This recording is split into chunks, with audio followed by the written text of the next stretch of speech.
의외로 부자들은 이런 곳에 돈을 쓴다고 해요. 하지만 반대로 원룸촌에는 외제차가 세워져 있는 경우도 있고 반지하에 살면서 BMW 타고 다니고 명품백을 들고 다니는 사람들도 흔하게 볼 수가 있습니다. 실제로 한때 대한민국은 세계 1위의 명품 소비국이었다고 하는데요. 심지어 1인당 명품 소비액이 미국이나 중국보다도 많다고 하죠. 그런데 정작 우리나라 가계빚은 한때 GDP 대비해서 99%로 전 세계 주요국 중에서 1위까지 올라갔던 적이 있었는데요. 번 돈만큼 다 써버리고 모자르면 빚까지 내가지고 소비를 한다는 겁니다. 실제로 한 조사에 따르면요. 성인 10명 중에 9명은 화가 나거나 우울할 때 충동적으로 돈을 써본 경험이 있다고 하는데요. 자기 돈을 자기가 쓰는 거니까 어차피 상관없겠지만 문제는 이렇게 감정적으로 돈을 퍼붓는 사람 치고는 부자가 되는 경우가 드물다는 겁니다. 오히려 월급은 빠듯한데 풀알부를 땡겨서 원룸촌 골목 주차장엔 벤츠나 BMW 같은 외제차가 세워져 있는데 한 연구에 따르면요. 고급차를 모는 사람의 86%는 정작 부자로 분류가 될 만한 소득이나 자산이 전혀 없었다고 합니다. 겉으로는 있어 보이지만 사실상 빈털터리인 카푸어들인 거죠. 반면에 정말 돈이 있는 사람들은요. 티셔츠에 슬리퍼 차림으로 다녀도 전혀 쪽팔려 하지 않고 오히려 당당하게 살아가죠. 우리가 흔히 부자라고 하면 떠올리는 이미지가 있죠. 슈퍼카를 타고 다니고 펜트하우스에 살고 온몸에 두르고 있는 명품까지. 과연 진짜 부자들도 그렇게 돈 자랑을 할까요? 현실은 정반대입니다. 대부분의 자수성가한 부자들은 불필요한 소비를 하지 않고 근검절약하고 내가 남들 눈에 어떻게 보이는지 그런 것들은 전혀 신경 쓰지 않는 경우가 많습니다. 이 사람들의 핵심은요. 소비의 주체가 남이 아니라 나 자신이라는 거예요. 물론 부자라고 해서 모두가 검소하고 명품을 안 좋아하는 게 아니라 소비의 기준 자체가 다르다는 거죠. 그렇다 보니까 자수성가한 부자들을 보면 겉으로는 평범해 보이거나 소박해 보일 뿐이지 그 사람이 진짜 부자인지 아닌지는 겉모습만으로는 알기가 어렵겠죠. 이런 사람들과 반대로 수입이 많으면서 소비도 사치스럽게 하는 사람들은 실제로 순자산이 거의 없어서 사실상 가난한 편에 속하는 사람이 많은데 이 사람들의 SNS를 보면요. 진짜 부자처럼 보이고 진짜 행복해 보이기도 합니다. 근데 문제는 정상적으로 살아가는 평범한 사람들이 그런 것들을 보고 우울해하고 내가 괜히 잘못 살고 있는 것 같다고 느끼는 게 문제인 거예요. 월급 날만 기다리면서 카드값 메꾸기 바쁜데도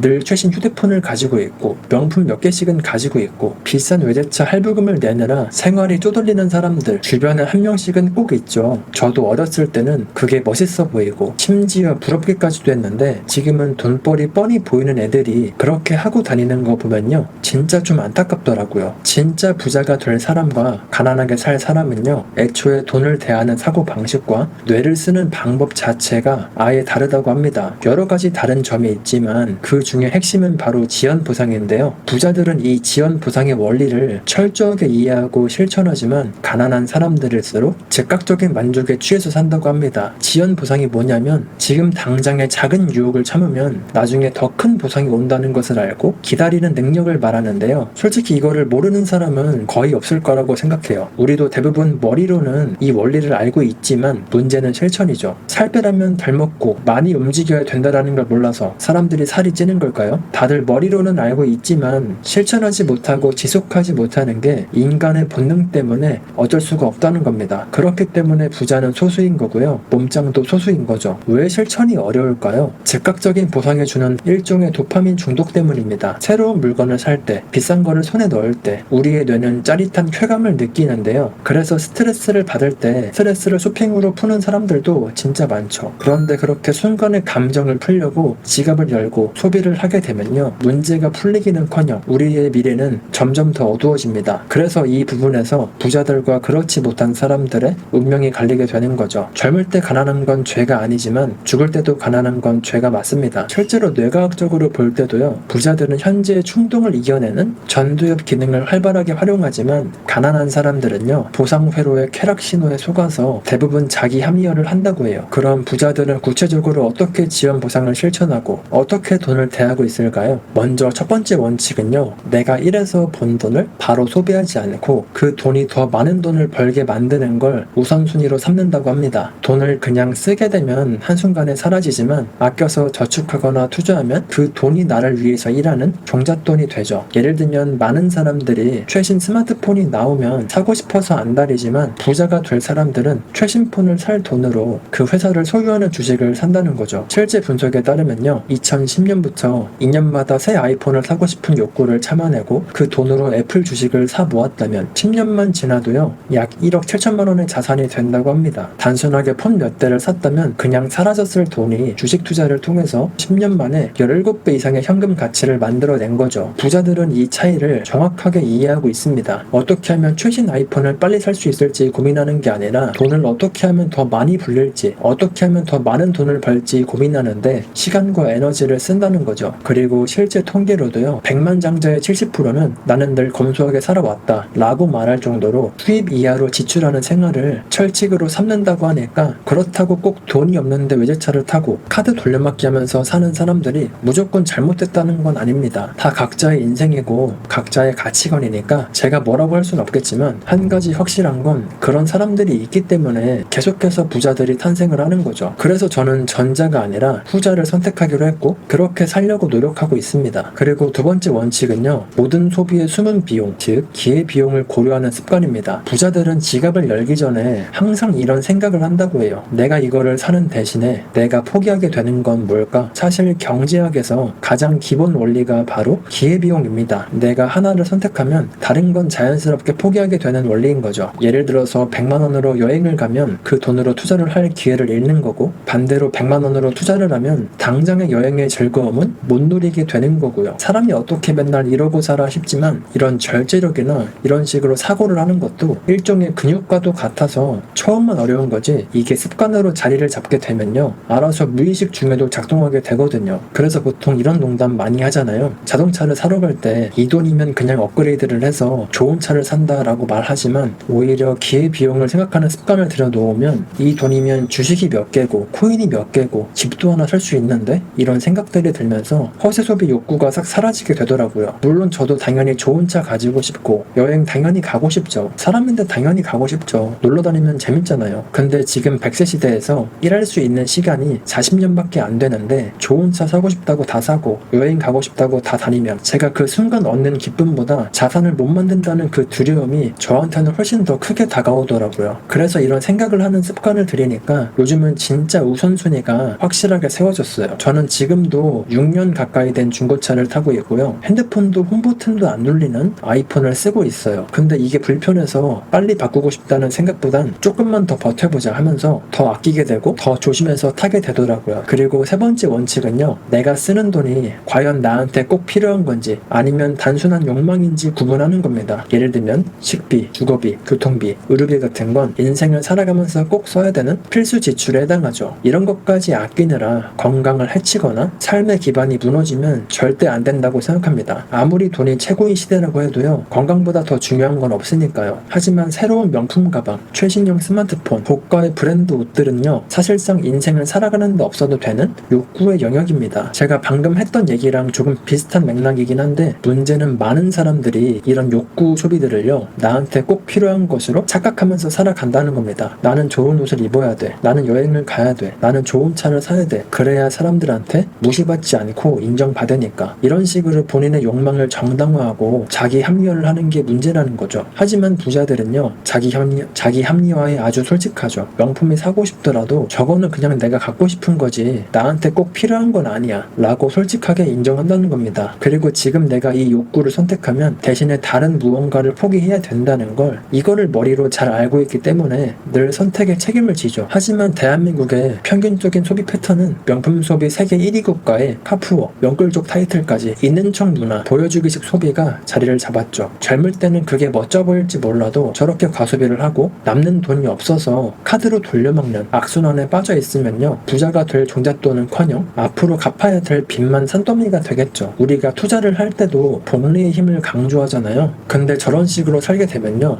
빚에도 복리가 붙습니다. 처음에 빌렸던 1,000만 원이 순식간에 2,000만 원, 3,000만 원이 되고 어느 순간 카드 리볼빙에 이금융권 대출까지 손대고 아주 난리도 아니죠. 하지만 자수성가한 부자들은 복리의 힘을 제대로 활용하죠. 번 돈의 상당 부분을 저축이나 투자로 돌리고 소비를 최소화합니다. 돈에서 진짜로 자유로워지고 싶은 사람들은요. 보여주기식 소비에 전혀 관심이 없습니다. 생각의 방향부터가 완전히 다른 겁니다. 부자들은요. 내 통장을 불릴 방법을 찾고 대부분의 사람들은 통장에서 돈을 뺄 방법부터 찾고 있으니까 5년 뒤, 10년 뒤의 결과가 완전히 달라지게 되는 거죠. 그리고 부자들은 디폴트 효과를 활용해서 소비를 아예 원천 차단하기도 합니다. 쉽게 말해서 돈이 들어오면 자동으로 저축, 투자부터 하도록 시스템을 짜놓는 거죠. 월급날 통장에서 알아서 일정 금액이 빠져나가서 투자 계좌로 들어가게 해두면요, 남은 돈으로 생활해야 되니까 자연스럽게 허투루 쓸 돈이 줄어드는 원리인 거죠. 이런 것처럼 기본값을 저축이나 투자로 설정을 해두면 나약한 인간의 의지력으로 절약을 결심하지 않아도요, 자동으로 자산을 쌓는 구조가 만들어지게 됩니다. 반면에 대부분의 사람들은요, 월급이 들어오면 우선은 카드값부터 메우고 사고 싶었던 거 할부로 지르고 그리고 남는 돈 저축하고 안 남으면 그냥 넘어가고 이런 식이니까 저축은 무슨, 신용카드 돌려막기 안 하면 다행인 거죠. 그리고 불확실성에 대비하는 저축도 상당히 중요한 습관 중에 하나인데, 갑작스런 경제 위기나 기회가 왔을 때 여유 자금이 있던 사람들은요, 저점에서 주식을 사서 엄청난 수익률을 낼 수가 있는 기회를 잡을 수 있겠죠. 하지만 평소에 저축을 안 하는 사람들은 그저 두려움에 떨면서 소비를 줄이면서 버티거나 오히려 빚에 허덕이면서 고통을 받고요. 겉으로만 화려해야 부자가 아니라 오히려 화려해 보이는 사람일수록 속은 비어있는 경우가 많은 게 현실인 거죠. 뭔가 부자가 된다는 게 상당히 추상적인 표현이잖아요. 어느 정도 자산이 있으면 부자라는 타이틀을 주는 것도 아니고, 그리고 부자가 되는 법을 모르고 있는 사람도 거의 없죠. 하지만 인간의 본능을 역행해야 되기 때문에 부자가 되어 간다는 건 절대로 쉬운 길이 아니에요. 결과가 바로 나오지도 않고 5년, 10년, 20년 동안 지치지 않고 달려야 되죠. 만약에 이 영상을 보시는 분들이 돈에서 자유로워지고 싶은 분들이고 나이 먹고 돈 때문에 비참하게 살기 싫은 분들이라면 지금 통장에 돈이 별로 없다고 해도 괜찮습니다. 젊은 분들은 돈 대신에 시간이 있고 그 시간을 돈으로 바꾸면 됩니다. 그리고 저보다 선배님들이라고 해도요, 지금은 100세 시대고 요즘 인터넷으로 할 수 있는 일이 얼마나 많아요. 엄청난 부자까진 아니더라도 돈 걱정 없이 살고 내 가족들, 내 주변 사람들이랑 편하게 살고 싶다면 안 되는 핑계만 찾지 말고 방법을 찾으면 됩니다. 하지만 정신을 안 차리고 버는 족족 소비하고 남는 게 전혀 없다면, 그리고 남들 눈에 잘 사는 것처럼 보이는 데만, 그런 데만 돈을 쓴다면 앞으로 10년, 20년 뒤에는 진짜 땅을 치고 후회하게 될 거예요. 당연히 처음에는 쉽지가 않겠죠. 남들은 다 쓰는데 나만 참는 것 같고 뭔가 인생이 재미없어지는 느낌일 수도 있습니다. 하지만 돈을 모으는 습관을 들인 사람과 그렇지 않은 사람의 격차는 시간이 지나면서 눈덩이처럼 불어나게 되는데, 그때부터는 인생이 좀 재밌어질 거예요. 오늘 준비한 영상은 여기까지입니다. 앞으로도 도움이 되는 영상으로 찾아뵙도록 하겠습니다. 영상이 도움이 되셨다면 구독과 좋아요, 댓글까지 부탁드리고요. 시청해주셔서 감사합니다. 좋은 하루 보내세요.